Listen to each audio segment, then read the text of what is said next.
So, welcome Matt and Michael to for the season. This is season 2 of Voices from The Sperrins.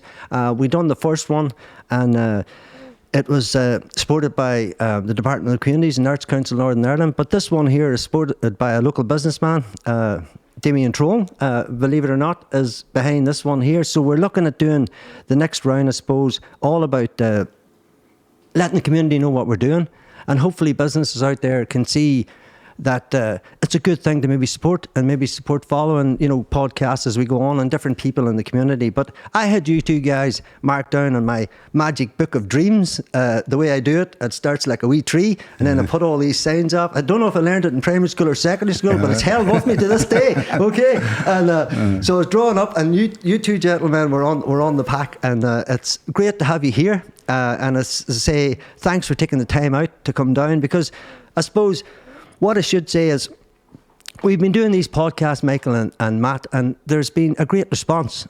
Even yourselves talking about them earlier on, and a lot of people are learning things that they never knew about the companies. They never knew about sport. They never knew about culture. They never knew about music. And I think what people should know is this town is full of them, and there's lots of air about, as we know, and that's in many forms, with alternative energy and whatnot. But you're both welcome here today, and thanks for coming in. And it's not going to be, I suppose, it's one of these things I say to people. I know it's new for people to come in. You're both teachers in the past that have delivered many talks to people in front of them, but I suppose this is slightly different. This is about going back in time, going back to when we were younger, and taking it from, I suppose, an early stage. So you're both welcome. So the first thing I would say is... By the way, Paddy, just before we start, could we say how happy we are to be interviewed by yourself? Oh, thank you very much. Having known you from the past, and compliment the whole of the Glasgow family, whom we both taught, like Johnny and Paul. That's right. And the whole lot. And the only thing was we always had him marked out to be a priest. Well, he let us down. I know, but my ma wanted a girl, and we didn't have a family girl, so this is why you see me the way I am today. She let me away with it. But I think it's something to do with the heavy metal that he was out of in Cuscairns. In Cuscairns, that's true. Because invited me down to play a tune for me one evening, and they did. Now, the only heavy metal I knew was a sledge for driving on the post. Or Sperrin metal. Exactly, yes. But I said, do you want to hear another one? They said, I said, no problem. Wait 5 minutes to get up home, and I'll listen to it from there. And they did.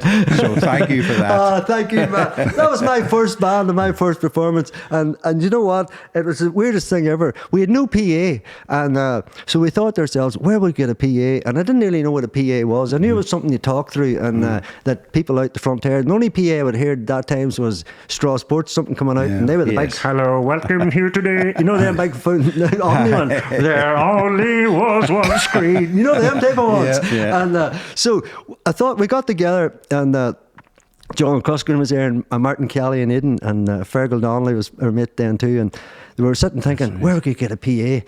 And I says, well, the priests are bound to have a spare PA about them, and because they have got big loudspeakers and all. So we went to Father Boland at the time, and I'm not sure which chapel was being redone, but the big long, you remember the big long speakers? Yes. And to be honest, in today's market, they're probably the worst sounding speakers mankind could stand in front of. They wouldn't even be good to start a 800-mile race up in the school, because you would go, are you ready to go now? Go! And half the runners at the back would be going, didn't hear there, Master Trolan. So the good runners wouldn't hear it. So, but we got the PA, and we thought we were rock stars, as you do. But thank you for putting up with us at that stage.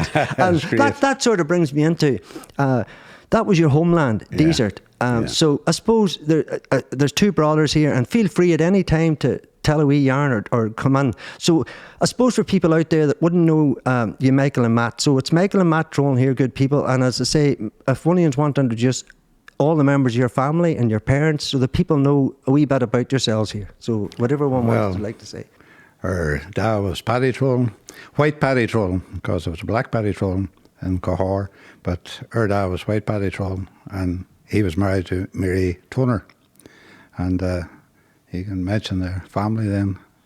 Aye, and we lived just up Desert Road there. My mother had a wee shop, and there was Anna. She was a little bit older than us. And then Michael, myself, and then my younger sister, Margaret, who's no longer with us. Yeah, how rest it. And that was her family. And we lived in part of the shop. And the part that we lived in for the first maybe 4 or 5 years of our life was about 8 foot by 12 foot. Wow. Now that included the table for eating at, included the wee cooker for making the food, it included a wee fold-down bed that my father would have used. Tiny.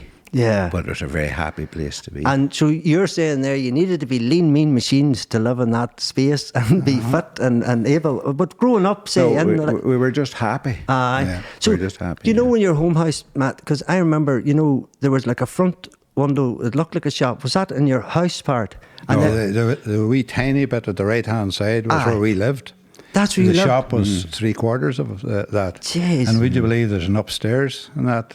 There you go. And do you want to talk about the shop then and what was in it in them days? Or Well, it's the original superstore, Before any of the big guns came. Absolutely. We'll not mention them big guns because they don't need any advertising. Even those shops wouldn't sell the range of stuff that our mother sold. There you go. could have bought 100 a meal for the cattle, or sow and winner for the pigs, or a pound of bacon, or chick mash.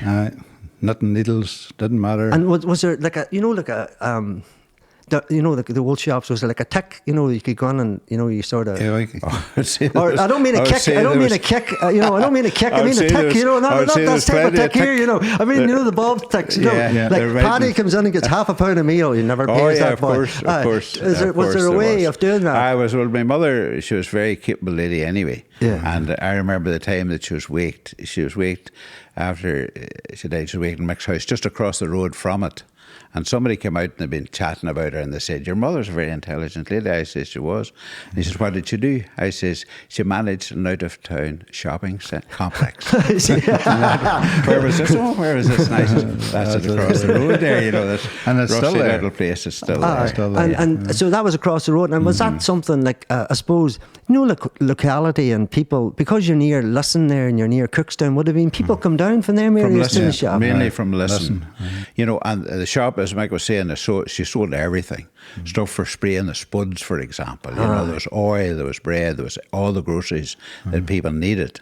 And then there was the animal feeds, etc., etc. And then there was the headache powders for there was one man used to come in, we used to laugh because he would take half of the Mrs. Cullen's headache powder the first time he came in. Because he only had half a hangover. Yeah. And then he'd come in for the second half. My mother would keep the second half for him. And when we would wait for him for the second half, he would lick the paper. So he got all the powder. But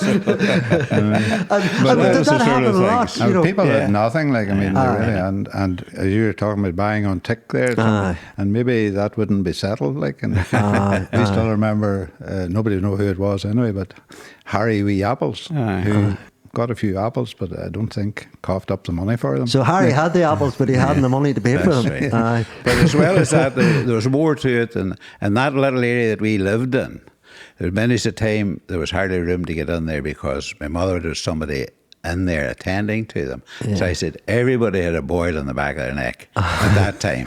And but your mum must have been like a kind of a nurse doctor type she was, sort of. She was. She would do all that and she'd look after verrucas and things like that. And she'd have this poultice that she could put on the boil and draw the boil out. You can remember many a time I saw that happening.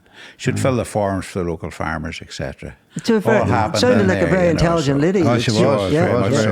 And that's where probably yourselves got that kind of, that knowledge or no? In a different era, she would have been a different person, I would imagine. Yeah, a very successful business lady, maybe. Yeah, but my father helped out well too, because my father would have helped with the cooking and all the rest, which wasn't really a done thing in the end with farmers and so on, because he had a small farm. And it's not a done thing in our house now. So how would the cooking? If I said to Matt and Mickey, come into PG's house to make pizzas, no go. Will we buy one from the box? About coming home from school. Oh no, if coming home from primary school, when I still remember my favourite dinner was just spuds boiled up and then fried on a pan with onions.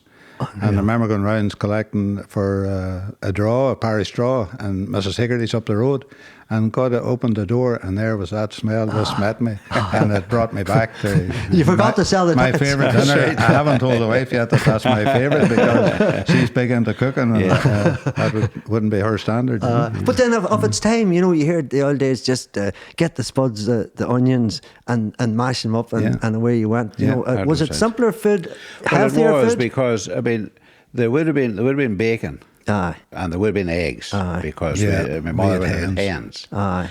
And a lot of people would come into the shop and they would have their few dozen eggs with them. Yes. That's how they would pay. There was so much. My mother would take the Yeah. eggs, she would sell them to Crillies, and they would Get you know, the sell them half to a other people beechams. around. Half a beecham. Get the wee beecham. So, We used to have to sandpaper the eggs and all Aye, before to they'd clean be them. Clean passed them, on to yeah. Crillies. Well, they're a bit rough looking. No, just they they had had to be soiled, you know. and they Aye, had to the be wee bits of shining, feathers. yeah. had to be shining, you know. So your mother then was a bit of an entrepreneur in that sense. Aye, was indeed, And aye, at the same because time, helping people. Yeah. Yeah. You know, There was, Oh, a guy, great. there was a guy used to sell calves around the country. John McMaster. And he was some crack. Who But did you he say would his come name in- was? John McMaster. John Oh, don't be McMaster. saying his name. No. for God's sake. No, sorry. And, We're not saying the name John McMaster. I can't get his name out of my head. John would arrive to my mother and he would have a calf or even because my mother, there's a petrol pump there too at the shop, and he'd come in for fuel for the van or whatever, and he would have dropped 2 calves down. The yard was a little bit down the lane from the house. Yeah. And he would have dropped a couple of calves and they dying with the scare, you know. And he had I'll leave him Mary Trolan, and he knew when he came back in 2 weeks' time, either she would buy them or he had 2 healthy calves. So either way he was going to win. So he would drop them off, and of course she would look after them and give them wee cups of milk and so And on. did that help your learning for farming, the 2 years? Well, Did he's the farmer. I You're- get an odd call in the middle of the night, maybe a cow calving or something. You know. Would you stand back from it all, Michael? I do. I'm not involved in the farm. just I helping know. out. I got, you got that interest in it because it was very much part of her life at that stage, you know. And then we had an aunt who lived across the river from us, and she was the same. She had a couple of cattle as well, and then we would have a lot of association with her. So no, I kept that up, you know. Yeah, until because the Trolan name up round that whole area. Like I was looking up, and there was a Michael Trolan that went to the Somme and fought. Is that Yeah, right? yeah, that's and, right, yeah, an uncle. I He found, died there. Yeah, I find Yeah. that very interesting because he's listed on. As for the New Zealand, That's right, That's out in right, New yeah. Zealand, and there was, I think it was Paddy Trolan, or there was a whole connection of they talked about and nearly connected up. I'd seen a Mary connected to it, and I wasn't sure if it was your own. yeah, that's the same connection. No, there's a Mary Trolan, my father's sister, Mary. Mary. There you go. And then, of course, there was her Aunt Rose, who Had the whom her shop mother on would have known very Yeah, well. yeah. Had the wee shop in town. That's right. Where Me's Chinese is nowadays. That's right, I that's still right. call it Rose's Chinese. And your But- sister Anna took it Yeah, over she from took you. it. a shoe shop, yeah. So yeah. the Rose was there, and what type of date are we talking then? And Oh, gee, I don't know, 60s, but- what is it? Forget how old I Aye, it am. would have been all right, you know. You're Because young enough yet. Aunt Rose was maybe about 50 when she started that. She'd There been you up go. at home on the small farm and so on. And how she started that business was she headed off to Belfast, went into some shop and bought a few bits and pieces. Yeah. Took them home on the bus with her and sold them. Sold them for a back bit of then, profit. but back the next Thursday because they were closing on Thursday afternoon. There you go. And then by another luck. And then it got to the stage where guys were going around selling stuff and they would call with her. There you go. And it built up. And she was able to buy that house where Me's is nowadays and so on, you know. That's very And interesting my sister there. Anna had the business there, but Anna was very good, her Aunt Rose. Aye. And it worked out really well. At for Nana, everyone. the wee shoe shop, and she was, That and is especially correct. Yeah. school time and all. Yeah, So you gotta I went did in- the uniforms. right. We said we controlled everything. We ran the schools. We bought the uniforms from her. So, I know. You did everything. You're a bit like a mafia, you know what I mean? You just did it all. You know, we come from desert. We're tough as nails. You townies don't know how to work a scam. Exactly. You know, but you weren't a townie, Paddy. Your dad was from the country. I know, too. I know. 'Cause I remember not cutting sticks up and helping my dad up on the farm up in Cahor. There And I you was go. leaving off a load of sticks. I think I made those for a couple of those. here, I you know. made those. It was a very hard load of sticks to get out. I remember because me and our Camillus went up. I do know it, yes. and you was very, very kind at that time. What people should have known at that time too was that when people got sticks and things like that, there, it helped so much with heat. and it was so much appreciated at that time what you'd done. And John McConnell done the same for us that's one right, time. yes, He was renting out a Glen, and he got a couple of us. I don't know if he was smart getting a couple of us to go down and do all the work, but then he come down to Den, That's but a part of it. chainsaws. Well, if Paul was there, maybe you're okay or that. Paul was there. Paul was there. I was kind of an outside bet, if that makes sense. A very long shot. I knew the difference between the good trees and the bad trees. I learned that much, and what would burn and spark and what would be no good. But going back to when you were younger, around like growing up in them days, farming and seeing what your mother was doing and your father and what your father was doing there, you're right, it was a very innovative thing at the time. It's more, see now with the world we live in now, it's a more, I don't want to say it's more modernised since the past, it's just different, where the husbands are doing things that maybe wouldn't have been shared. It's a shared family, but even though that in them days it still was shared, there was plenty of love in the house. It's just it was just the model of that time. That's and so the likes of back then, who would you have been running around with, in your young days in school and primary school or things like that there? Well, we had Paul Bradley and Mary and Rosaline. Two of them have passed on. Like Paul's still there, fitting well, working away. And the Lindsays. Yes. Yeah. Quite a big family, the Lindsays. They were the immediate neighbours, you see. That was that was just within a couple of 100 yards of was where that he Terence lived. and Terence's family? Yes, Terence was sort of my year too. And Lawrence, Peter. They'd be the ones that we'd know best. And then Bernadette's married to Joey McCracken. Their son actually taught in a school for a while. There you go. Yeah, and so like at that time was sport a thing for you? Oh yeah, because we would have played this. And what we called our new house was just across the road from the shop, which was built like around 52, 53 around that time, because we still lived in the shop until well into the 60s. There you go. And we went over to what we called the new house. That was across the road? For night, at night time. That was our place to sleep. Was it? I always thought that was a shop, but just... No. There was no heat there. And there was nobody in it all day. So you took your hot water bottle with you. The jar. Not just for people out there to let them know. No, I remember doing a jigsaw in the shop, like up to near bedtime, and then you had to go across to where we're going to sleep and taking the jigsaw over, and there was a wind and rain, and it blew away. But by the morning, all the paper had peeled off the jigsaw. It was too so that was the end of the jigsaw. You never did know what it was. It was probably, I can't wait for Derry to win All Ireland back in the 50s. But remember at that time there was no electricity, no water. Now we carried the water from maybe 200 yards away. Was that down the wee lane at the back? Correct. Because there used to be a wee strip. Used to be a wee strip of water, and that's where you were shedding all night. And that was always there. Was that part of your farm then? So well, not where we collected it. Was just the neighbouring farm. And that's where we collected the water. You wouldn't drink it nowadays. You wouldn't drink it nowadays. No. But I remember one of the most disappointing things was my mother used to have people collecting blackberries, gathering blackberries. For the jam. And there'd be so much got for these blackberries. He's going to tell a story against me, Paddy. No, I'm not going to tell that. Go on, Matt. Give her that, Matt. Give her that there. I will tell that. I've got a doorman outside. If anything happens, he'll come in. The blackberry one was interesting because we would gather the blackberries and then we'd put them into a wooden barrel that Curly had left with my mother. And then he would come at a certain time, collect this barrel, put it in the van and take it away. But he would cheat a little bit in that he was obviously selling by weight, and he would take the 2 buckets of water that we had carried from the well 200 yards away and he'd tip them into the barrel so that he could extra weight. And we used to be raging because we had to go and get 2 more buckets of water to see us through the night. But what Mick's talking about was there was 4 shillings a stone, I think, for the blackberries. 20p in new money. 20p new money. But it'll take you days to collect them. But anyway, rose hips, brilliant, 6 shillings a stone. Were they the big ones? Aye, but they were as late as late could be. But we didn't realise that until we started collecting them. So myself, Michael, Paul headed off, started collecting these, but after hours, we'd have a bucket full, no weight, nothing. And of course, they decided to give it up. I says, no, I'm going to continue on because I'm going to get this 6 shillings. But and then I expected to get theirs, but I didn't. So what did they do? They put them down to the ground and they tramped them. That was terrible. I'm allowed to strike him here.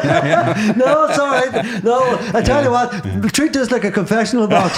2 Our Fathers and Hail Mary, and you're to the best of our hours again, all right? You didn't think I was like that, Paddy? No, you're all right. You're all right. We've all got to be much. We worked together on certain occasions too, because there was an occasion when there was a guy broke into the shop. My mother did cigarettes. Now it's a big thing for her to get her cigarettes stolen. It happened a couple of times, and there's a good bit of money involved, and there's so little profit in the whole business, and so on. But this night, and I think it was either a Holy Thursday night or a Good Friday night, because I was playing with Derry at the time, and we were heading down south for the weekend to play a couple of games. Yeah. But my mother thought she heard a bang. This is we were across the road now from the shop, and then she listened. She couldn't hear him, but it was such a lovely night. She went over to look out the window, and she could see a wee light moving around in the shop. No way. So she could dial up and give us a shout.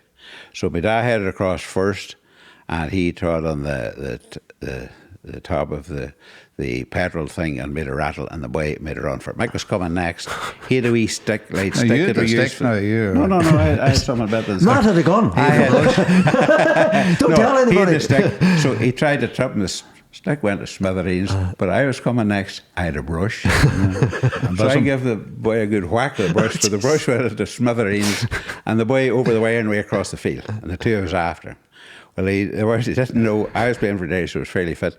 Mike was a cross-country runner at that stage and flying. Two of us across the field after him. And in the moonlight, he couldn't see it. There's a fence across between that field and the next one. And he got caught in the fence. So Mike caught him anyway and took him back and so on. But eventually he got the police. My dad went to the neighbour's house, got them to phone the police, and they came and took him away. But he offered me a fiver to let him go, but I turned it down. But he was vexed that was to rectify that squeezing of the cranberry juices earlier on. Exactly. But he should have taken the fiver, because he finished up getting one of your boys' shoes. Both of them lost their shoe. We lost the shoe, and I ended up with his shoe. He headed to jail with your shoe. Basically, he was up in court and ended up in jail, I think. Oh, so that's class. That's how Mike was having about since. But I suppose, think about that, what you've done there when you were young. If you're older, you might be thinking, I'm not going to approach that. But in them days, I suppose, I don't want to say that robbery was good, bad, or indifferent, but was it as dangerous? You went into that not knowing that, the way. No, but we were careful, because as we followed him, we allowed him to run, because we knew we could outrun him. Catch him. And you just didn't know what. He could have been silly enough to have a knife. You don't know. But anyway, when he ran into the bar boy, he was it was 1969. That was. See, I think at that stage, you could have started a personal security business, because you weren't long taking that guy down. You know what I mean? Imagine some big starting on the detail, and you just step up. Like your man up in Mahara, I remember, protected the violin player, Matt and Mickey, that protected Kennedy. Oh, what was his name? Mick McElkenny. Mick McElkenny. Yes. Step aside, Mick, because Matt and Mickey, they're the ones that should have got. So if anybody in USA is listening out there, your president missed out on two top dudes. But so, where was the local primary school then for yourselves when you were growing up? Where would you attend? Most people would think we went to Straw School, but it was actually Braca Desert School, and was a one-teacher school. Taught all 7 primaries in one classroom. The wee school is down below the road there, up where Damian lives now. So who would have been the teacher then for you? That's Mrs. Bradley. Paddy Daniels, mother. Paddy Bradley. Yes. And Bernadette Regan's mother. Because Bernadette would have come, when she'd be training, she would have come in and taken some lessons with us. There you go. Lessons in singing. And I used to torture her. Come on, sing it. Give me a wee note there. I'll just tell you a story on poor Bernadette. Bernadette, as it turned out, my wife Marie was a niece of Mrs. Bradley's. There you go. And I would have met Bernadette on many occasions over at Marie's home place. And I would always remind her about Antsy Wantsy Spider. And that's what she taught us in school. There you go. So I don't know if she was too pleased or not, but you got that story every time I met her for years, So. And you would like thinking about that there, and we'll talk after in your later life. You went out and was taught in the same school as Mrs. Dragon. So, that's correct, yes. And so what was it like then in primary school? Because I hear all these stories about back in them days in primary school being tough places and schools being tough, and you hear about everybody being tough. Was it off its time? No, or? our primary school was a brilliant place to be taught. Yeah. Really. Yeah. Miss Bradley was brilliant. You know. Great lady. So everybody wasn't the same. No. Very And pleasant. very place. interesting that when I went to college many years later, they were introducing new methods of teaching certain aspects of mathematics, algebra and so on, that we were taught in primary school that not many were taught. And she had used those techniques to try and help everybody to learn. Yeah, so it was And open. she was very She good. was brilliant. Yeah. And yet she was the one teacher there at the time. And A lot she of had, pressure. She had children from 4 or 5 years of age right through to 14, 15. Yeah, it was just amazing. Yeah. The seats got higher as you went back in the classroom. You know, we low seats at the front, and then as you went back The the row. wee ninjas at the front, and as you went up and got bulked up in your life, and you went up the back. And so... But his favourite bit in the school was Annie Lydon. Oh, Annie Lydon, yeah. Annie was a cook. Aye. And you liked your food. Yep. Yeah. And still do. And I'm very well looked after at home, I must say. We'll get that on here anyway. We might edit that. But we weren't on free dinners and that, but I made a point of going to the toilet about 10 to 12, you know, which was lunchtime. And Annie Lydon, who was a cook, would come out with a wee bit of the normal primary school sponge pudding and custard and put me in behind the door in a wee cloakroom, and then I ate that, and I don't think I even went on to the toilet, went back into the classroom again. She was very kind. She was very inside with you. The only thing I'll never forgive her for was on 1st of April one morning, I arrived round the corner, and the food for the dinner was stored in a wee shed just at the back. And she came, Lord, oh Lord, there's a rat in the trap. And she gave me this stick to go out and deal with a rat in the trap, which was a common enough occurrence. But anyway, there's no rat in the trap this time. It was an April Fool. So, that's a long time ago now. I suppose if people seen a rat now in a primary school, it'd be like the biggest scandal ever. They'd be on there, MLA from East Belfast. I'm not too happy at the minute to think that the young people of Northern Ireland are in there and they're having to put up with rats. Rats, I tell you, in the cupboard. Disappointed. But I mean, where we live, because there was Beale and the same in the shop, there was going to be mice. There was going to be so mice. On. And we would have been, we wouldn't mouse trap, and we would have been disappointed if there wasn't 3 wee backsides sticking out of that in the morning. You know, that was just normal enough, and you just accept it. I was just thinking there when he mentioned that there used to be a place. Mummy got the tea would come in a tea chest, big about 2 foot by 2 foot by 2 foot, you know, that sort of size. And one of our jobs was weighing out the tea, putting it into wee bags, and you had a quarter pound or a half pound of tea. So there was no tea bags, weren't there? No Aye, I know. No. And I suppose back in them days, would the tea have been the brands that's there now mixing, or was it just been tea came in? It just came in a tea chest. That was Aye. There was no choice there. There was no choice to The fancy. other thing too that I remember, not all that much about, but there was ration coupons. Yeah. See, it wasn't that long after the war. I heard that. And people forget that. I remember somebody else mentioned that, and you were talking about that. And in order to get tea, you did have so many coupons. In order to get petrol, you did have so many coupons. Yeah, so do you think was a bit of black market, you know? Like Well, Jimmy Joe meets would have been, Paddy I Joe and presume. goes, here, There I would need a have wee been. jip or something, and That's you take right. this and I take that. Yeah, there'd be a wee bit of that went on, all right. You know, my mother wouldn't have been any part of that. You know, I know that. Aye. Just for the record, That's the way it works. Mrs. Trolan took no part in any of that old conniving, like the half a box of tea bag for your man to come down for his wee half a headache tablet, you know. And so then, primary school, you went on to secondary school. Where was it here? It's interesting too, as regards to primary school, or 11 plus, which we did that in Tobermore. There you go. And primary school there. And why was that? Do you think of its time, or? Well, it's just of that era. They wouldn't trust maybe to be done properly and their own school. Maybe it's just because there were so few people doing it in those small schools. But I would say we got great advice because they were always on a Friday, and the advice from our parents: don't eat the meat. Take the fish. So we knew to take the fish for that, and the fish was lovely. Well, when you were going down to them places to do the exam, was a lot of sausages maybe about and ignoring the fish, you know what I mean? And bacon. No, we wouldn't have done No. And I suppose you said a good point there, Matt, something that I don't know, I could be wrong here. Back in the day when some people have been talking to, they've been saying things like they could have a big family and some of them, like you mentioned me being a priest earlier on, we had only 5 in the house. We probably needed 12 or 13 to get that priest bit out, you know what I mean? But, you know, at that time there was, the person stayed at the farm maybe, and the person took on construction work, and the person that went and got educated. Like for yourselves, you had, like you're saying there, doing the 11 plus, but not a lot of people done it. And I suppose, did that have any stigma with it at that time? You know, when everybody else was doing everything else, or did anybody notice? You know what I mean by that, Maggie? That everybody else, I'm going to work in such and such a place, but you guys were no, not really. You know, we just did the 11 plus, and then when we got it, we were going to St. Columns and Derry. There's no school local. There's no local school. Like. There's no St. Columns, there's no St. Pat's. Oh, they didn't exist. No, it didn't exist. So, and there was a South Derry bus, you know, which brought a pile of boys over there. That's why they did so well at football and that at that time, because it was all South Derry boys. So basically, what we're saying is, rightly so, and because that's something that I read about the first Hogan Cup was won by. Well, most people think it was Matt because he continued to play football, but it was actually me. There you go. Played in the Hogan Cup. Do you want to tell a wee bit about that and some of the players? Because I know there's a lot of different, like Peter Stevenson and different people. Some fantastic players at that time. If you want to mention some of them. Well, it was Father Andy Dolan's brother, Brenton, for example. He played at full back, you know, and certainly took no prisoners. He was really something else.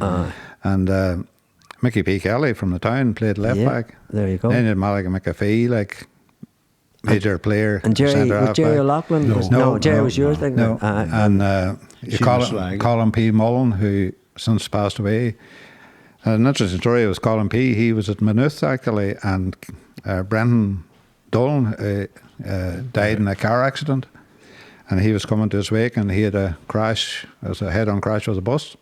And he ended up a wheelchair the rest of his life, you know. And both of us would have visited him through his life. Yeah, tremendous athlete. And there's lots of, I wouldn't go through the whole team, Eamon Small since passed away as well. Yeah. And one of my year who would have been the youngest in that was a fella, Brendan Mullen, one of the best Gaelic footballers I think I had ever seen. Such power and speed and skill and so on. And he had trials. He was very young to play on that particular team.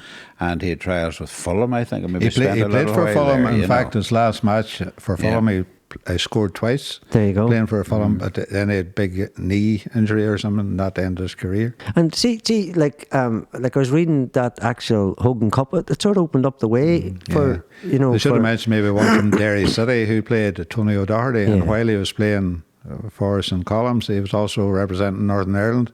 And soccer, he was a fabulous soccer player, as was Joe Cassidy, who played in goals. So that, in New Zealand. That dual sort of thing was done then without, you know, any. If you were in college, if you were in college, you're allowed to do it. And you couldn't have done it outside. Well, I suppose, like, see, you came from a rural town, and then you went up to St. Columns. There's no in between. You were saying there, Matt and Mickey, you know, no in between. What was that experience like? I'm sure it was tough enough being local guys. Very tough. It was great. The day that you're going to go to St. Columns, just total sadness, leaving your family. And that would be the only regret. St. Columns is good to us, partly because we're involved in sport and so on. But it still had that effect on you where you didn't grow up with your family. Yeah. All those important months and years together. The wee door slamming and the wee gypsum going on and all the wee bits that you missed. And that day I can remember those days, even yet, when we were heading back to St. Columns. And we used to get the Beano and the Dandy for comfort on that particular day. Two deadly comics. Trying to cheer you up. And then maybe Eddie Stewart or Paddy Kelly would come in the taxi and take you off to town to get the South Derry bus. There's no transport. There's only one car on our road, and that was Mrs. Bradley's. Who else would have been that time with you from here? Joan Bradley up Labby, and then there's Mickey P. Kelly, Mickey McGuigan. Mickey McGuigan. Mickey Bunter. And there's other Michael Hones were there too. There's quite a few, you know, just can't think. Patsy McShane. Patsy was there too. My year, Joe Bradley was there as well, and I can't just offhand think. There were quite a number. And I suppose like being moved from home, and what was that atmosphere like up there? You know, when it came to like, you know, if you were having the crack, or were you allowed to have the crack? Were the rough? Were the teachers tough? You know, There was some very, very tough teachers. Now you'd have to say they really were, but some fantastic teachers. You know, there was a fellow McClinchy who was he. His brother was here. His brother for a while. was here. He was a lovely teacher. Great. Yeah. Sure, Bishop Lagan. Bishop Lagan was a very special person too.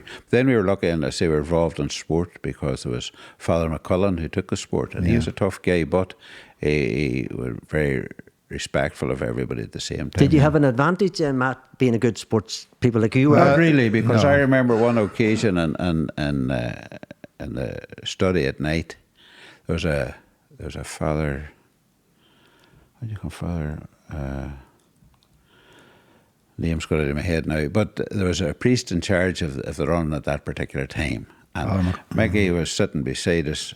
He was sitting beside me, and they were talking. I wouldn't have done that, of course. No, I was studying, and he was talking, wasn't he, Mickey? He sort of the priest said, "Lug." Aye, Father Lug. He keep quiet, but they managed to get started again a while later. And he came down. But I heard the chair move, and I knew we were in bother then. You know? And they got a good whack on the back of the head. And then at the end of the study, they were called over to his desk, and it was to arrange the training for the next day. Yeah. It was all left. It was dealt with, left there, and got on with it. Yeah. It wasn't that he showed any favouritism, but he dealt with it and got on with life. But is that because good. they would have been taught in a generation before yourself? Yeah. And that these rules and regulations of how you're supposed to do it, and you know what you maybe get away with, you wouldn't. Now you know. Oh no, definitely not. You know, some of them were tough, but some of them were good. You know, it was a good enough experience, really. You know, they were. But I think the fact you're involved in sport made it a lot easier. Yeah. You know, because you got out occasionally. You didn't get out too often. Well, you only got home Halloween, Christmas, Easter. Yeah. That was it. And I'm sure it'd be good at that stage, you know, when you're local, getting out to play other teams in other places. Yeah. You know, that would have been because we a played thing. matches over in Ballinascreen here. There you go. Against other schools and so on. Then Father Paddy Regan, now deceased, of course, he would have been going to visit his brothers in town, and he would take us as part of his load, so that we could go home for that little while, and then he'd collect us, and we would head back over the mountain later on in the evening. Yeah. So I mean, it was good that way, you know. And how many years did it take up there? You know, the way you had no primary school, and you just shot up there. Was that your stay then? Yeah, until you headed on to your next step. And which both of us went to St. Joseph's Training College, as it was called then, to do teaching. And was that like a GA place, or could you do sport there as well? Absolutely. I did. Matt was very much involved. And I was very much involved in the football that day. But you were more into the running. I was more stage, running and basketball and that. Yeah. Most people thought at the end of my 4 years there that I was actually doing PE. So there you go. But it was mathematics. And you might have been better at it. Some people. No need for that. No, So you're one of my perfect students. I know exactly. that. No, well, I remember Master Bar doing rugby one time, and we never played rugby. Yeah. And I had a few boys in my class, you might know, but there was someone, an pandy game. So he set us up well. It was a really wet day, and we'd never done a scrum before, Matt. I'd never seen this before, but I think he was kind enough to the light people to let them sort of get out at the back of the get out the side, and everybody was queuing up. And then next thing, he says, you could hear one, sure, this was nothing. And he just, the back foot, he just kicked one of us, and just everybody came down, everybody just pure mucked in the face. And he says, you learn the first rule of rugby, lads, try and stand up. And that was it. And no, I think the PA days was great. So the likes of, when you were there in St. Joseph's, then you going back just to St. Columns up in Derry, because I know Michael, you were telling me about being in the same class as Paul Brady. Yes, yeah. And but Paul, you see, was big into music, as he still is, obviously. Yeah, and successful, very successful. Yeah, very successful. And the country yokels maybe didn't appreciate just how talented Paul was at the time. And he would have been given a hard enough time, because he wasn't involved in sport of any kind. So he wanted. And the boarders, you see, were all Strabane people boarded in St. Columns as well, but all the rest were boys from South Derry. Also part of that was looking at, I was a couple of years younger, and looking at that and seeing that happening at gave me an opportunity to see that people could be different and that people had a right to be different. Fair play. Some people would have maybe given them a hard time, but I admired them because they were talented, they believed in their talent, and they saw it through. And I can remember, like, my vision of them, of Paul Brady, be walking with his two friends, where the rest would be kicking the lining out of each other down on the football pitch, and they were walking calmly along, having a conversation. You just don't with do no that. bruises. You know, with no bruises. Or no egos. You know, and yet, and I would have admired them for that. You know, and of course, I love listening to his music. Of course. And a very a great cultural exponent for Ireland in general, and has played all over the world. No, I just wanted to bring it up, Michael, because you had mentioned him, and it was something that you'd said, and I know, Matt, you had mentioned to me that to be different maybe sometimes was hard then, but at least I think it's good to know that there was people like yourselves watching that it's all right to be, you know. And I think that's that sort of, you know, when you grow up, it's like a peer rule. You move with it. Everybody moves. Yeah, it's difficult for young people nowadays, and even as regards drink and smoking and everything like that. You know, there's peer pressure on all young people. There is. And it takes a wee bit of courage to plough your own path. And be different. And I think the world we live in now, there's so many different entities. Even wording is a massive thing. And so, Matt, you took the route of primary school. Yeah, well, I taught for 4 years in secondary school. I taught PE and maths for 4 years. And so you were a PE teacher? There you go. For 4 years. Mickey, that's good. Why did we not warm up then? Why did we not warm up? Mickey, you said to me, Matt's got a surprise for you, Paddy. and then Mickey didn't mind me. He says, how's your old bottom back there? Because I don't want you to pop a disc or anything, you know. Well, so, no, I always I felt that PE was sort of nearly the neglected area in secondary schools at that time, in that if there's a teacher off, there'd be people second class on the stage, and you had to take responsibility for them. And that sort of annoyed me, because I felt that PE was more important than that. And then eventually thought, right, I would like to have a go at primary school, because we had training in primary education as well. So I applied for a job in St. Mary's in Draperstown at that time, and Father Collins had a strong influence. Now, Father Collins seemed to be like the head don of that town. If there's a don, you know, like, hey, come and meet me and I'll sort you out, Matt, with a headache tablet, stuff for the cows, whatever you need. He sounds like a man just could sort you. Total businessman, you know. But I applied for the job, and I came into the house one evening with a pair of Wellingtons on me, and he was in the house. You've applied for the job, he says. I says, I have indeed, Father. He says, would you have any bother working with the younger children? I says, well, I told him how to. You see, I says, the fact that I was playing football for Derry had nothing to do with my appointment. You know, just sheer skill. You know? I'm not much different in my appointment, because I'm not like Matt. He moved to different schools, but Father Collins met me on the road one day and said, would you be interested in starting on Monday? This is the greatest. See, this town, and every school in the early days, it's like sort of just go and see Father Collins. That was my interview on the road, and I started in St. Columns, and I spent 38 brilliant years there. Brilliant. But again, it wasn't just that he wanted to give jobs to people that he liked or families that he liked. The school was what he was interested in. He saw me as having the potential to coach Gaelic games within the school. He had Bernard Regan in there. Dan McAllister in there. Culture, sport. Culture, music, and so on. And great school. The great school. I had Patricia McSwiggan for the Irish dancing and so on. And amazing. then there's some great people like Cassie Wilson and so on. Cassie is amazing. Absolute dotes, you know, and beautiful Give people. me a laugh one night late at night when nobody else would. I was out walking, Michael, you know. Keeping fit. I was trying to find that elusive disco to let me in. And trying to find Stella. That's it. No. At that stage, I was trying to find myself.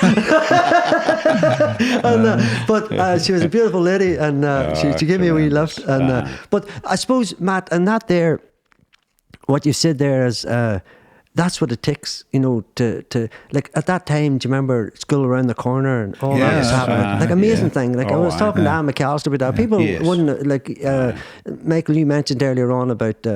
your niece been at a play last night and 110 people, and well, that was something similar. Like St. Columns was so. My grandson. Like Your grandson, yeah, sorry. Yeah. So let the world know you've got a niece and nobody knows about it there. And your grandson, but that's showing too that that's commitment. You said that, Michael. It takes a lot of commitment, you know, Matt, to put that all together. Yeah. And I mean, all the teachers you mentioned there were pretty good teachers. But even in primary school, going back, like, you know, we all would have had a wee upheavals, you know, and be naughty or whatever. And You'd never been that bad. Well, I kind of. Just let him finish. I was never naughty. I was never naughty. I got a drumstick from the man there, and I got a different stick from you. But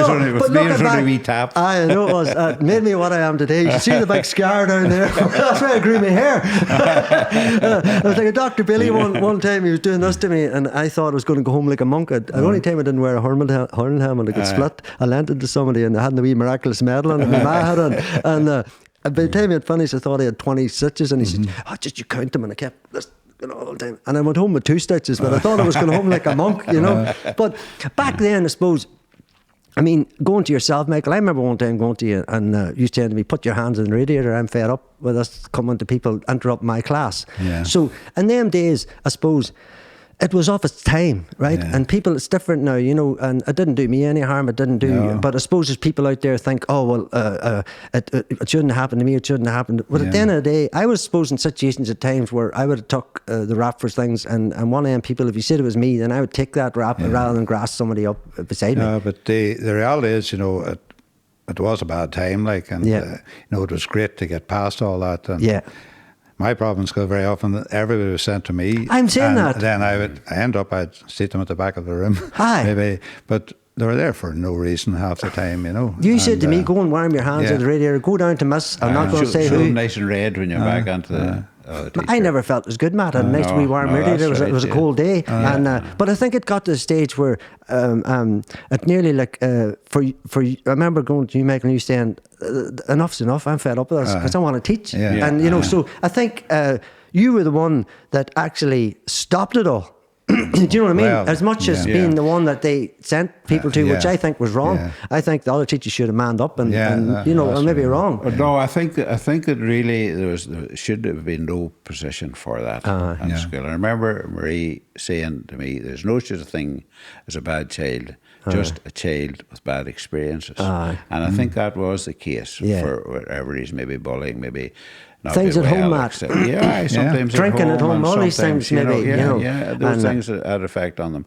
But to punish the child, it wasn't good enough, you know. And I would regret any time, even being cross with children. There's no need for it. I used to say to new teachers, you know, coming into school, you know, try to make it difficult for the children to be difficult with you. And I said, what do you mean? Like, and I'd say, well, get to know their family, get to know what their life is, and then you'll have a connection with them. You're right. And you had a good connection. Like, you went through as a headmaster, and as I say, both of you, and I suppose going back, Matt, to like you loved running and all, Michael. Going back to GA, you remember the first All-Ireland under-21 team to win an All-Ireland. So obviously you were a pretty good player and back in them days. I enjoyed it, Paddy, and it was very much part of my life. And our father would always accommodated us, you know. And I mean, it wasn't easy for him because you'd be out working the hay all day, and maybe it was getting like rain and so on.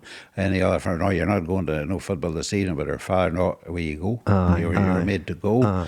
And I enjoyed it, and I played for a Derry senior team around that time as well. I'd played for the Derry County senior team and what became known as the Battle of Ballinascreen before I was 19 years of age. I was just 18. And that was a game against Down in the championship, and it was quite a tough encounter. And we'd still, around County Down, if you mention the Battle of Ballinascreen yet. They'll know exactly what it is. Can you give a wee bit of insight into it all? What was going on at that time? Colin McGuigan was involved. Colin McGuigan.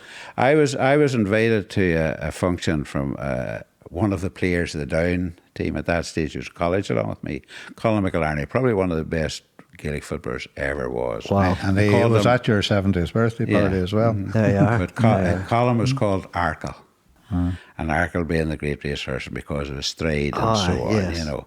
But the Cheltenham winner, yes. But I was invited down there anyway, and down at some tough guys, I can tell you, played in those days. And we had tough guys as well. It was a tough game, no question about it. And there were tough times outside it, Matt. Yeah, no bother. Right, The people like you sailed in and all the rest. And there's 14,000 people in Ballinascreen pitch that day. Wow. The Banker and Tug of War team were part of the half-time entertainment. The security along the fence. You couldn't be security out there, only Mickey. A guy says to me that night, he says, I want you to answer me one question. Would it be possible, this down mentor claimed that he was thrown out over the wire at one stage for what he did. Would that be possible? I says, not a problem. I says, because those tug-of-war lads, they weren't big anti-Gaelic football. They wouldn't have respected some game out on the line. It's out over the way he went. So I said, it would have been possible, surely. And why not? But anyway, that was it. So I said that night that I was down there just for one reason, and that was to apologise for being so rough with all these guys. And I mentioned all the tough boys on the team, the Down had. Yes. But Colin McGuigan was only this height, Ollie's brother, but same height as Ollie. And there's a boy, Tom O'Hare, playing a tough lad. And Colin had reason to give him a bit of a slap at one stage. And of course, he was near killed. Made a meal of the whole thing. But Colin never touched anybody in his life to that. So obviously, he's done the Premier League stunt now, roll around. That's right. Like a panic attack. Get that man a defibrillator. So we could crack reminiscing about it. And that's the beauty of it, because we were able to, there was nobody very badly hurt or anything else. But it was a great era for me personally. Well, that time, Matt, would have been, because I was reading up, would have been a time that Ballinascreen first won the championship, and you were part of that. Last one. I wanted you to say that, in case I'd be 10 out after later. I'm not a paid up member as such. But they won it in 1973. Is that right? Yeah, that's correct. So 1973. But the bit I was interested in here was, there was yourself, Brenton Neely, and a couple of people. There's one other person, I think, in the team.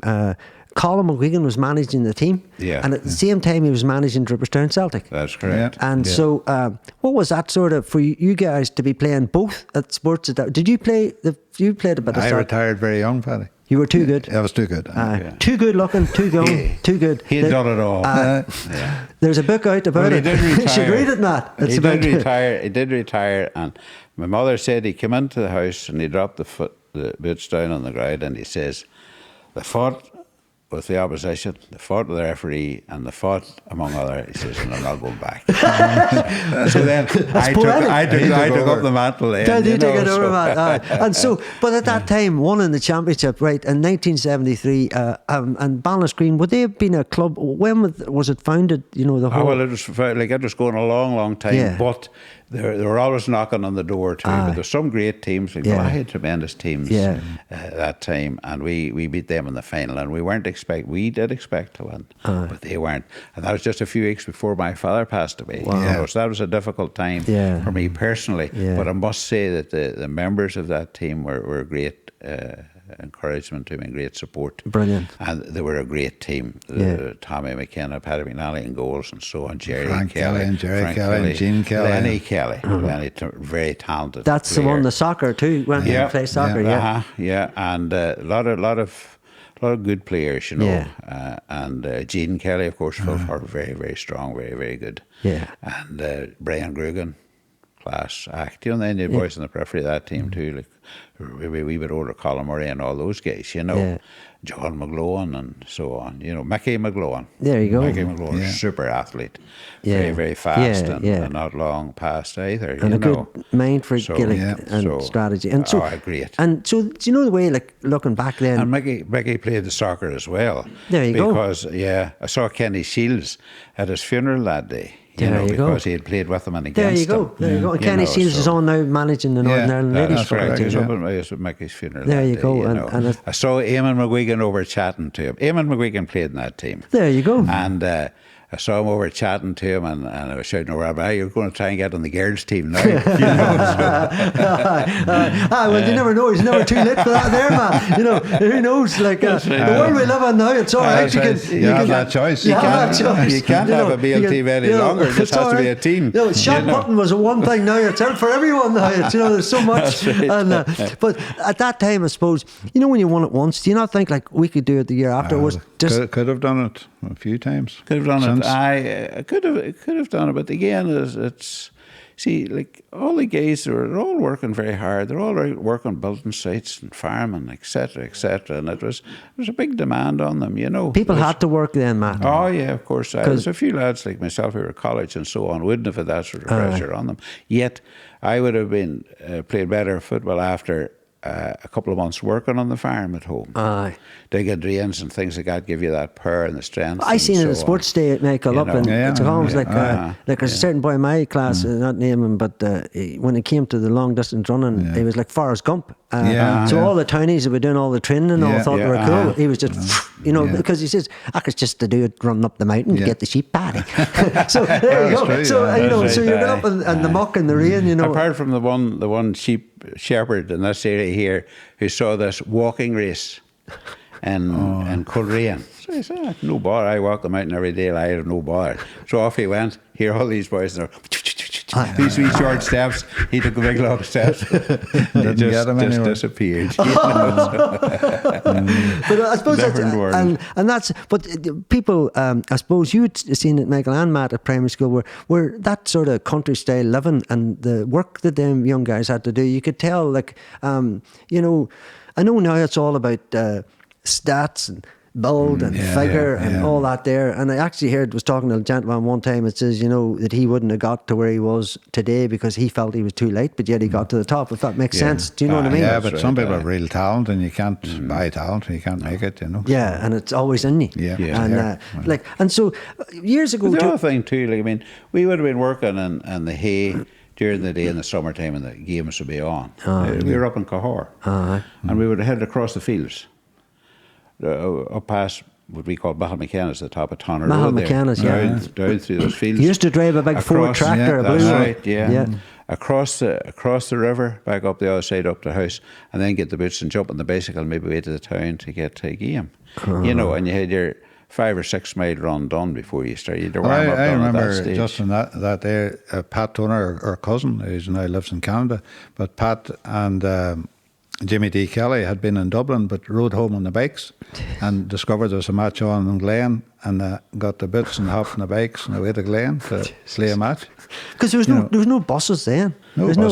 You know, and I think there's a quite difference now, I suppose, Matt and Mickey, when ones are pulling in their 4x4s and they're hopping out ready to just, you know, where years ago there was no changing rooms, like, I mean. But then again, they deserve credit for a different reason because there are so many other attractions and it's a big commitment for those guys to give up their time to do all the training, etc. that is required. You can see it all the time now. That they're taking and just to deal with all that, sometimes abuse and so on, and soccer and rugby and everything that's happening. And I admire them greatly for it because they keep the thing alive. I always talk about the importance of keeping these things alive for the next generation. Should it be Draperstown Celtic, where all those lads are doing Paul McCallion? They're doing a great job. They're doing a great job. Ryan Lag and Paul McCartney and all the ladies at the Little Diamonds are teaching. It's a brilliant thing. And keeping it alive for the next generation. If you do nothing else, only that, because people say, oh, you haven't won a championship for so many. So what? You're keeping the game alive. You're keeping it, given that it's there available for the next generation if they want to use it. And I think I think it's great. It's the same in the Gaelic and the hurling. The commitment of those people. And I mean, when I went to Ballinascreen field there could be many evenings. You could up to 100 people. That's amazing. No bother. That's amazing. Out enjoying their games and being coached by maybe up to 20 adults. It's because it's in there. It's a thing. It's in. It's a whole community thing. It is community, and like even thinking of community just there, Michael. Matt, you might know this, but your brother was my emergency phone call person many, many years on a row. And people out there might not understand what that means. Basically, if I needed something done, I went to prominent members of the community, and they helped me through it. And I'm still here taking them half a tablet or whatever it was from your mother's place. But Michael, Mrs. Collins headache powder. Oh, she's a lovely lady. Was that the wee woman with the? I think there was. I can see the picture. Aye, and the wee matron thing. But Michael, you were in the early days, Matt. Michael, you were part of our Glasgowbury's board. Oh yeah. And because I went up to you and you tortured everybody at that time. I did, and you gave in. It was like a Chinese torture, Matt. The wee drop of water over a period of time. You just go, I'm going to just do it. But no, you were kind because it's still very well known. Glasgowbury. You talk to different people and they mention Glasgowbury and wonder why it ended. Why did it end? We need to interview you, Paddy. I know, and you didn't stay about long. No. You said to me, "How long can I stay in this before I retire?" I says, "Oh, whatever you're thinking." Matt, he just retired just like that. It seemed to me it was same day as I joined. No, he did stay a while, and it was. Now I should say thank you for that, because at that stage we were organically trying to begin something new, Matt, and a lot of people didn't understand. Probably still a lot of people don't understand what was on here. But the fact is, Michael was there, and you were able to get photocopying done, and your advice was brilliant. And I just wanted to mention that. And also at that same time, I think it's important that I mention the people out there. When I also went to see you, Michael, at that time we were trying to get in here and on a Saturday, and fair play to you, you got us in when other ones wouldn't have got me in. And I'll say it on record, they know who they are, and the whole world know who you are now. You know what I mean? But that changed because we're in here. So, but at that time it was really tough to get a place, and you were there for that. And I remember at the time you mentioned, and we had some money for a project, and we wanted to put it in for rent, and you says, look, there's another project on now, and that project was called Buy a Brick, Matt, for the sports hall. And from what I remember, you chatting to me, I think the first application for people out there so they know this was 1974.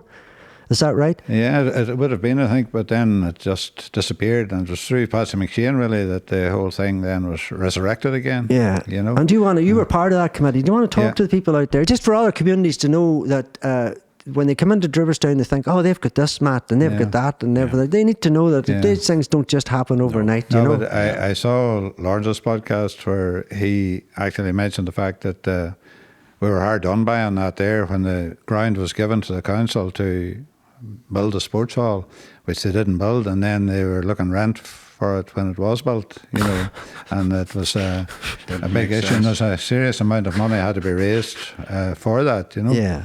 And unfortunately, they Buy a Brick, you know, I don't know whether the names actually ever appeared on the wall, though they'd still be on record in the school. I think some names they probably thought I was a bit of a scandalous, so they maybe didn't put our name on it. I think they did actually. He's come down and written his name all over the place. Matt, I've got 4 young graffiti artists just about them, just as soon as Michael leaves to fix us, right? Yeah, I've actually booked it for next Thursday. Oh, I shouldn't be saying this. This won't be out before then. Next Thursday, I booked it between 8 and 10. So if you see a bit of graffiti, you know it's me. But I think it was a great addition to the community because massive. I played on a badminton team, would you believe, along with my partner was Corley McGuigan and John, and he was some competitor, you know. Although very often, you know, a shuttle would go by and I'd be waiting for the smash coming, and it'd just be a swish of a racket and the shuttle would be lying on the ground. But John would forgive me for saying that, but I know the last game we played together, like he was in his 60s at that time, and we did beat a pair from Cookstown whom we'd never beaten previously. There you go. We still talk about it. There you go. It was a big victory. And now there's a massive big hall, and there's no badminton. You know, and there's 4 badminton courts on it. We were playing in the school with beams interfering. You took us for badminton in the school. Yeah, but you were useless. I know, I know, but I was treating it like a hurling game, and you kept saying, "Be a bit softer on it." Let's go soft. Like I was fucking get it on, Matt. You know, I was trained. If I was a forward, keep going forward. That's it. You know. Exactly. But as I say, no, but I remember back in St. Columns one time, Michael. I think you might have been the headmaster, and you might have pulled me into this. At the time, there was no PE teacher. or there might have been a PE teacher, but it was more basketball. And I think we needed to enter a hurling team. Yeah. And do you know Matt, like the Dirty Dozen fellow? Yes. So I get the Dirty 15. No, seriously. And the guys out here will know who I'm talking about. Oh, I know. So I planted a wing of people on positions, and their whole goal was, what do we do, Paddy, to stop them? No matter what, old style. And we played Dungiven in the final, which and we were, the first half, Matt, we had held them, but then the great Liam Humphrey, who was a teacher at the time, who I had actually played in the county team, under 16 team with him at the time, he caught on who could play. I planted somebody full back, Matt, half back, centre half back, midfielder, centre half, and then somebody full forward. But everything else was invisible men, and they hammered us. Yeah. But he did give me credit. He says you laid things out well. But at that time, I suppose it was about John Splan too. One time, John was a great man, because I remember John had fallen out with a certain teacher, and John seen me wandering around, and he says, "Go on down there and play hurling or do something viable or something like that." And he was an influential man in the hurling coming to Ballinascreen. And I think we should mention that. And I hope to get maybe Seamus Doherty and the people down the line. Seamus Galloway was a tremendous influence in all sport around.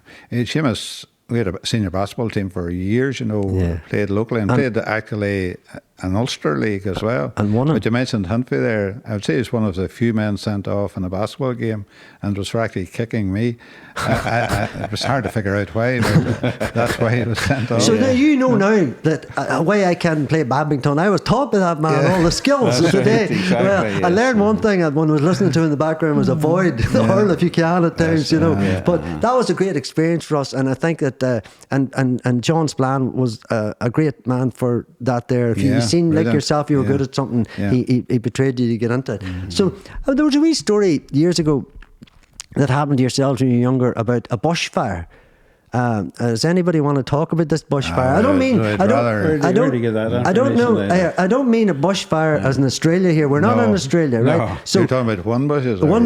One bush. Not Adelaide or Melbourne or any of these cool things. I think it was Matt, more than me. So no, basically, I think it wasn't. It was he started it. So let's give the people an insight here. We're not talking arson here, people out here, right? We're talking a small fire that maybe, like my slang word, but it became massive. Right? Small but massive. So there was a small but massive fire, and so there was a welly exchange, as in welly boots for people out there. Wellingtons, you see, there wouldn't have been many. You wouldn't even had a pair of Wellingtons in those days. There'd be one pair of Wellingtons about the house for the whole family. I get the Wellingtons on him, and he'd sort of got burnt out of me, and trying to put it out. I had to put the Wellingtons on me, and we had done to put it out, but we got it under control. The thing is, we didn't realise there's only a couple of horn bushes, but when they would.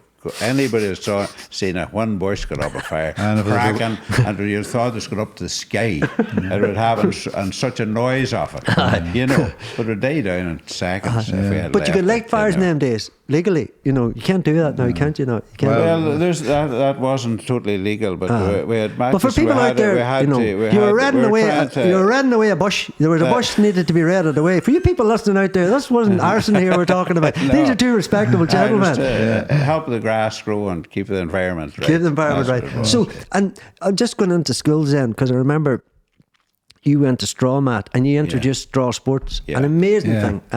There was there's a programme on at the minute about tractor reversing, and I was thinking the McKenna Brower, the oldest one. Q. If Q was not, he'd do it with his eyes closed. Oh, absolutely. These guys were sitting listening. All right, mate. They were trying to be all cool. Do you remember that? No, the tractor and trailer reversing was a brilliant competition because there was Jock McNamee as well. Right. And his daughter was talking to her some time back, and she could remember the father won the big trophy. There you go. And they would have spent a fortune to win it. They didn't give up. No, you had to keep paying. It was very, very difficult. Oh, you had to keep paying. For each goal, you paid so much. Well, I know, because I was in the basketball. The basketball one year, and I had a couple of gentlemen on it. I'm trying to think. Cormac from Block Blinds and Brian O'Kane's son. Dermot. And as a salesman myself, I think I got a lot of money off them. I think it turned into a competition between the two of them. And every time they're going to throw, I'd say, "Hold on a minute there, hold on." And then they'd bump the thing. So I can say, I think, and then I think it was genius, Matt, the bucket ones. You know, the ones you threw in. There's a whole lot of different ones. They were hard to We had get. the one that Tommy McKenna came up with, and we sort of designed it on an idea that he had seen in France, where there was a balance, and there was a bottle of wine on one side of the balance, and then a tray, and you had to throw things into the tray, and you got enough weight on, it would lift up, and then when you could reach it, you could lift up That's the bottle brilliant. of wine. That's so brilliant. obviously Tommy got plenty of bottles, but we put a Wellington on the other side, and a sort of gift on this side, and we called it Drop the Waiter. So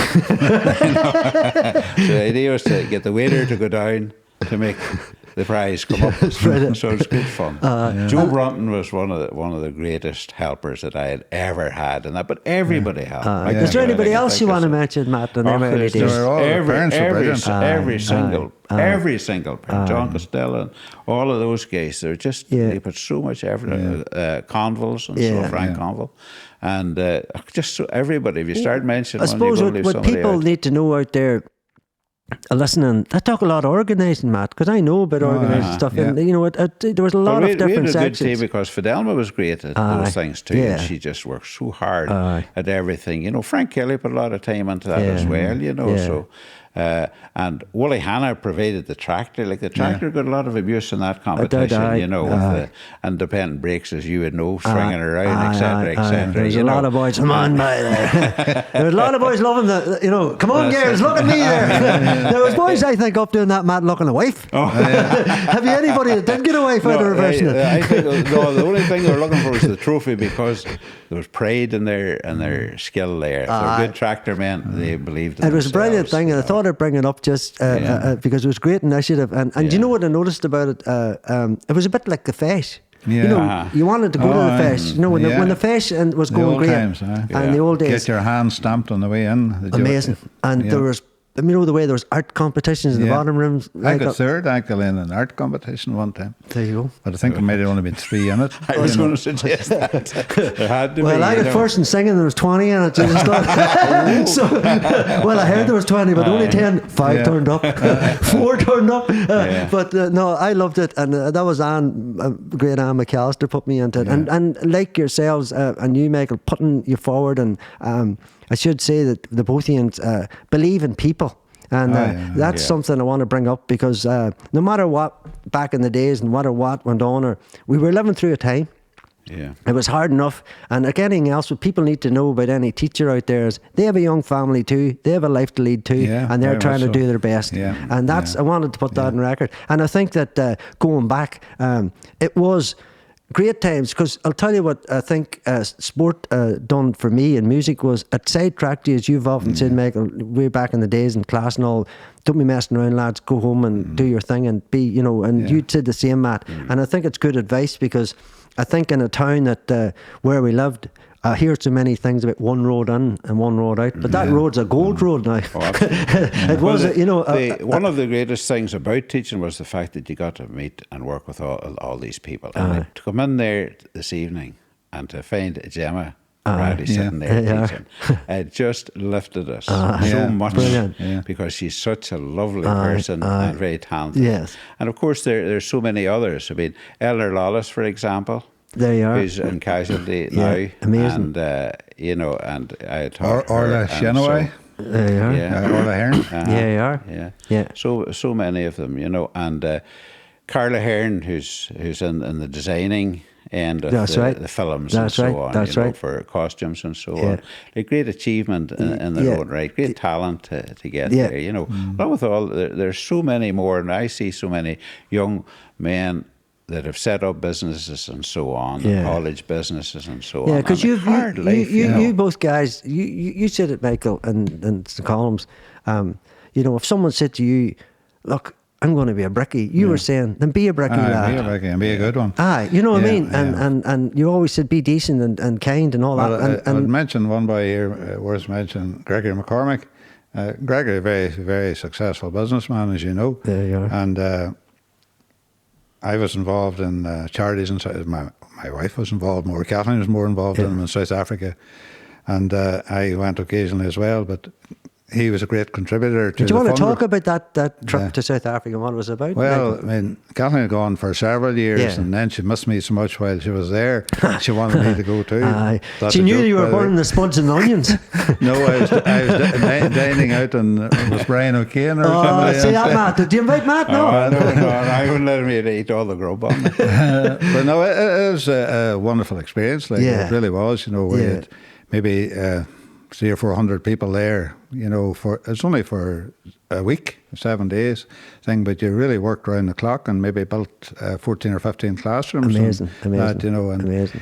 see the fact that they had absolutely nothing. I mean nothing. And you talk about living in a hovel, like bits of zinc and bits of wood and anything that would cover them in. And simple interventions could help them so much, Mick. Oh, yeah. And they used to build houses, but then they changed from that to building schools. Because they thought it was a bigger influence. Brilliant. On them, and so you're talking there just about local business again there for people. Is it to do with drilling? I'm not that business, young Gregory Gregory, McCormick. the directional drilling, does a lot work for gas companies and that. I went over to watch them actually working, taking a gas line onto the foil.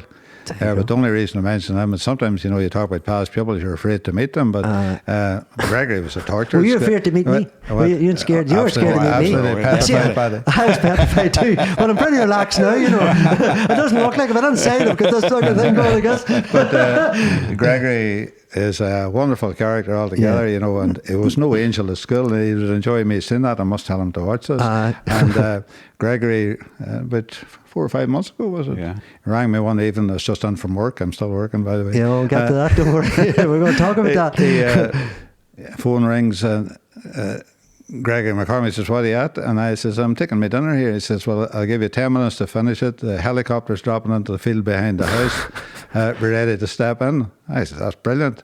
I'll ring Matt here." And he says, "Oh, Matt says, I'm feeding, what are you at?" He says, "I'm feeding cattle here at the minute."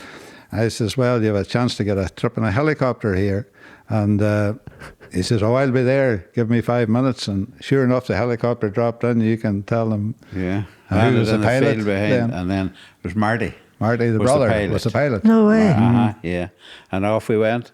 Up over Mick's house, and we had done Given and sailed all around and Back had up over Loch back Fay. over Loch Fay, and so had a great look at the whole thing, Yeah. And then I hope he doesn't forget, he did say he'd take us on a nice little run down the Antrim coast. Well, I think we should just reinforce that. So I think there's an extra. I think you should take Paddy with you just to why keep you not? calm. Keep you calm. And we'll go to what exotic restaurant? Glengorm. Glengorm, is that what? Of course, that'll be we'll it, have 2 wee poached eggs. It'll cost $55.50. And if Mickey's looking what he's looking, we're talking big bucks. We're going to have to write a check. If you get those elusive onions and spuds, no, that's absolutely brilliant. And I think that's fantastic. That I wasn't aware of that. It's fantastic. That but it just shows how successful some of the past pupils of the school are and how they've done and everything. And it's just brilliant to see. They're great people, and there's so many like that. It's worth mentioning maybe too, when I started working with Damian after I retired, one of the first people I met was driving a wee lorry at the time. It was a Monday next service station. Who's coming out the door but Anthony Kerr? And I'm stepping out of the lorry, and Anthony says to me, 6 o'clock in the morning. "See you," he says, if you had worked when you're at school, you wouldn't be out driving a lorry now." He'd say that, Anthony, so many times. Well, that's absolutely brilliant, and that shows. And do you know what? I'll be honest to the both things here. There's plenty more like that, and you just haven't heard them say it to you. You know what I mean? There's plenty. So I know many. myself, and I'm not trying to tell you that in a sense, but I know that for a fact, and it's up to them, I suppose they'll say. But for the likes of, it sounds like a real interesting story that Gregory's company hopefully maybe come in and have a chat and talk about it. A lot of those young people will be worth talking to. Look, they're hundreds. Yeah, really. They really are. When you look back at the ones that I had come in contact with in school, and how well they've done in their own particular field. Yeah. And nothing to do with exams at all. Nothing to do with either passing or nothing to do with failing exams. Nothing. Yeah. The exams don't come into it. Yeah. Just successful people who worked hard and they've done well. Yeah. And I was talking to my daughter, and she says, look, school is about people. Yeah. She thinks of her P1 teacher for the Alma and so on, and it was so important in her life. And the opportunities that they got, for example, Sean D, he got the opportunity to get up to my fields to gather stones after they were sowed out. But he got well paid for There it. you go. He got off homework for a couple of evenings. There you go. know, so I was what more missing do out. you want? Well, I did cut sticks for you, and I didn't do any sort of things like that there. Only a cold and a flu. No, so just thinking now, you're both working for Damian now. Yeah. Just before we go to that, could I just also mention when you're in school, we had serious tragedies in school where children had passed away. Yeah. And we had Elliot, who died in school. It was very interesting and a wee way ashing. And whenever they passed away, like how it affected the children within the school. But my wife passed away almost 13 years ago now. But a girl in P6 gave me a little card, and on it said, "You were kind to us when Elliot died. Now it's our turn to be kind to you." And that was, I thought, a girl in P6, I thought it was very, very special. Yeah. But I want to mention Elliot, because Elliot would come in fairly early in the morning, and that wasn't so many questions. I had to get him to wait till other people came in before he couldn't be one person in the school on his own. And then he did come in once the minibus would arrive. He would come in. "What are you going to be when you grow up, Elliot?" "Going to be a skateboarder." It was an English accent. "You're going to be a what?" "A skateboarder." And I said, "How could you be a skateboarder?" And I thought at that stage that was impossible. Yeah. I switch on the television the other night. Here's the Winter Olympics, skateboarding, and in the Olympics, the skateboarding and so on. People making tremendous, exciting lives out of skateboarding. There you go. And I would have dismissed it at that time. And it's lovely to think back to that. And he had it all planned out because he told me exactly how he'd go about it. Yeah. He's seen it. You know, he saw the whole thing, But anyway, sadly, he didn't get that chance to develop that. Yeah. But it's a great honour and a great privilege to have met so many people and taught so many young people, you know. And they're all there. Some of them, as you say, God rest them, passed away, and friends of yourselves now, you know, people. And all ages. But I suppose it's all about the memories we had with them. Yeah. It's all about refreshing them in our mind and knowing that no matter what, I suppose we're brought up to feel they're close. Yeah, And but my daughter said, we were talking. I again talk about school, and she talked about the people and so on. And she says, "I can never remember passing an exam, but I can remember going to Balmoral show. I can remember getting on school teams. I can remember these things stand out. I can remember the concerts. I can remember straw sports. And they were so important. And Sports Day in St. Columns was a big thing, particularly the tug of war. Rigged. It was rigged, man. Because my area always won it. It was always rigged, man. I know. I watched it. I mean, the land with the big boots on and bits of metal that length, man. The wee spikes in their shoes and all. We were wearing guddies. We were wearing guddies, man. We could never have beat these teams. No laces on them. No laces. And then, you're taking all the laces out. The only good thing about it, you could wear the guddies that evening and people says you got a new brown pair of shoes. See, it was rigged, all these things are coming out. Exactly. Now, one year, God rest, I remember one year pulling the tug of war, we had, God rest, Mickey Grant. Yeah, and he knew stuff. Yeah. We nearly got over the line as Townies that year. I don't know if you had brought him in. Townies didn't count. But so you like the likes of you've been through. You've taught loads of people. You've had a great life. And people should know. I didn't know about your mother and how influential your shop was, and I'm sure there's people out there will remember the shop and remember the times. And I remember maybe the goodness that would happen to their families that people mightn't know out there. But when you're both retired. Most people retire and they talk about things like, I'm taking up golf and or I'm going to go ski diving, as you say, or learn skateboarding. But you two guys just took up new roles with Matt, your son Damian's construction company. So how did that happen, or did you just sort of... No, well, I obviously retired before Matt, a bit older. And not much in it. Not much in it, no. But a couple of bright lights in it, you know, that's it. But I really was talking to Damian. I said, I don't know what I'm going to do with my time, like, because the day is very long. If you have nothing to do, you read the Irish News in the morning and do the Sudoku or something. That's the day over, basically. So he said, why didn't you come work with me? So that's how it started. Yeah. And I'm with him now 15 years. So, started off painting. Aye, that's right. And we became known by our good friends mockingly as the Magnolia Brothers. You could say. Because we had, there's even our good friend The Nuala. biggest 80s colour ever Nuala- walked. Nuala made out business cards, Magnolia Brothers, right? And presented us with these cards. But we were sent to paint a house in Macrafelt. Don't worry about it. We're going to bung the whole place out. We just want it all cleaned up. Magnolia, ceiling, walls, no cutting and no nothing. What are we cutting around the lights? Don't worry, new light switches gone in. Don't you worry, just paint over the whole thing. So we did, right? So one day we're sitting on a site, and there's this lad who's painting for Damian. We're all having our tea and all the rest, and they had sold the house before they did any of this electrical work to it. This boy says, I bought a house from Marfeld. I'd never seen the like of it in all my life. Don't worry about the floor because the floor is going to be lifted, etc., etc. So the floor is covered in paint, switch is covered in paint, you name it. So this boy, I bought a house in Marfeld. He says, and you couldn't believe it. Whoever was in there with it. And the two of us were sort of like slinking back into the corner.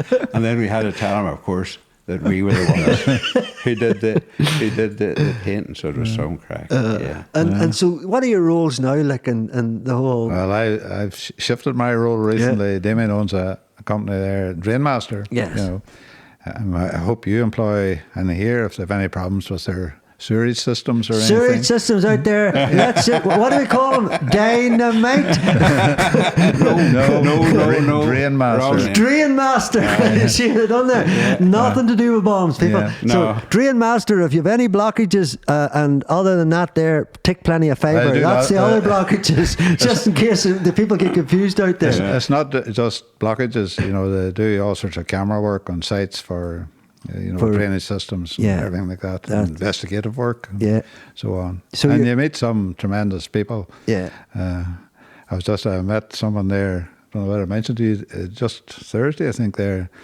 It's just great crack altogether. Blockage at the house, but went there and she's good crack as soon as you look at her. She had actually pink hair, crew cut style. There you go, there you go. She was an air hostess and looked the part and all the rest. And then she was, are you two guys married? Like, and I thought there was a chance here, And she said, yeah, I'm married 48 years and coming 49, so I stuck it out well. But she says, well, what's the secret? Because mine only lasted 4 years. So There you go. The blockages. The system was choked up. The husband was just living, the system's wrecked. And what about you, Matt? You're out still working. Aye, well, up until recently, now I was looking after a site down in Lower Ballinascreen there, so Yeah. 20 houses on it, so that's coming near completion now, and there's another lad, so foreman on the site in Dunmurry, which was completed, and then he's taken over from me there. So then I've been doing just different jobs, collecting stuff, and so doing a wee site down in Macrafelt there, industrial unit, and I was drawing on stuff to that. And so he's just sailing around basically, Aye, So sailing around, that's enough for me, so at my age. Sorry for young boy like that. Is it because of the bloodline, Mickey? Is it? Oh, he gets It it doesn't easy, matter is he? because no matter what time you come home, you get another job. I know. That's That's how it but goes, just for people out there, because I think it's amazing, because you hear people when they retire and everything they just don't be out in this. But I think for people out there, for you two guys, you're a credit. You're out there, you're keeping it's going. Not do that. It's good to be active, Aye. Oh, well, that's what I mean. It was good to I see used to be it. fit to run a bit, and then can't really. I got a new hip there a couple of years ago, and running sort of out the window. Yeah, because you were playing five-a-side up to your... I was 68, I think. Yeah, there you go. But don't mention that to Joe Burns because he thought I was just out to kill him. Big Jerome. I heard one saying that you had a Terminator attitude, a 1-1 situation. But the borders were there, and you were going to go in no matter what. But that's, I suppose, a credit to you because you. I suppose, like anything in life, if you don't go into it full-heartedly, you'll end up getting burnt. There's one person I'd like to mention too is Malachi McGuigan, who's the caretaker in the school. Malachi, as you know, ran umpteen marathons, and ran 240 something at some stage. Credit. He always was tortured me to run one, and eventually, I think it was 58 at the time. I says, okay, I'll do the Belfast Marathon. Wow. Then I ran 6 or 7 marathons, you know. But I think the last was 68 as well. So Amazing. But it's Malachy is great character like that. Yeah. And obviously, the running club when it was here, people wouldn't even know there was a running club here. Dickie Edwards, yeah. And people don't know about Teresa Kidd, like one of fantastic athlete who represented Ireland. Amazing. Ran tremendous times and marathons and everything, you know. Amazing. And if it was now, Michael, if she was young now, like you said, Matt, it'd be a different... big sponsorship. And then you look at Tommy Hughes there running now, who was in the club as well at that time. Amazing runner. And absolutely amazing. And everybody talks about him, no matter where you're in a site or anything, you know, they all know about Tommy. Because that's, you know, I think the world we're in now, they need them inspirational people. Yes, of course. You know, like what you are talking about. That's one of the things that I would be disappointed that athletics didn't keep going here, because football's fine for some people, and soccer, Gaelic, and so on. But there's so many opportunities within athletics, and I see a couple of young people who were at school with me and were never into sport. They were obviously missed out, and that'd be my fault as well as anybody else's. Yeah. And they run tremendously well now, and they seem to get great enjoyment out of it. You know, so there's something there for everyone, just if they would, if they were picked up. And then I suppose the cheapest form, and it's for everybody. Just go out walking. That's right. That's right. Like I noticed in lockdown, there was a lot of people going back to the mountain. Like I'd be up with my Labrador, and you see people, and it's a really positive thing. Like, sure, look at Lough-Fay there. Like it's a great asset to the area. Like, so many people around it. For people out there that you kept so fit and active, they would say, back in the days when you were primary school, you might have looked at a young person, maybe like me, and say, that guy's hyperactive. You guys are hyperactive too, I suppose, in a way. Do you know what I mean? But there's another person there that was a very good runner too. It was Ryan Lagan's father. Dennis. And a photographer. It used to be a great rivalry. And the carnivals here used to have the 5-mile road races to talk from the pitch out round by Mullinaneena, back and across, out at the crossroads and back round the pitch again. And Dennis and myself used to be battling it out. And Sean McGuigan. There you go. Actually, there was a race one time, 1969, I think it was, from Dusmartin football pitch way up to Slieve Gallen, turning up around the top of Slieve Gallen, around the heap of stones at the top, back down to the pitch again. But Sean beat me in that as well. So it was great. It was great too, because people loved the competition. And there's a wee bit of rivalry there with the neighbouring parishes and so on, which is always good. And the town lands too. Correct. It's always good, because at the end of the race, if you've done your best, you shake hands to the guy that has won it and all the rest. And the sportsman way, Matt. You see this holding things, the discos outside, no good. It should finish in the pitch over. Absolutely, and I believe in that there too. In a lot of hurling matches that happened. There was none after the matches, but sometimes Gaelic would have been different. But one other thing I should mention maybe to you is, when I retired from teaching, I got a heifer as a gift from the staff. No way. A blonde heifer. Yeah, blonde, not meaning the blonde you'd think of, Paddy. I'm just thinking this hairdo. I was going to say had a good highlights.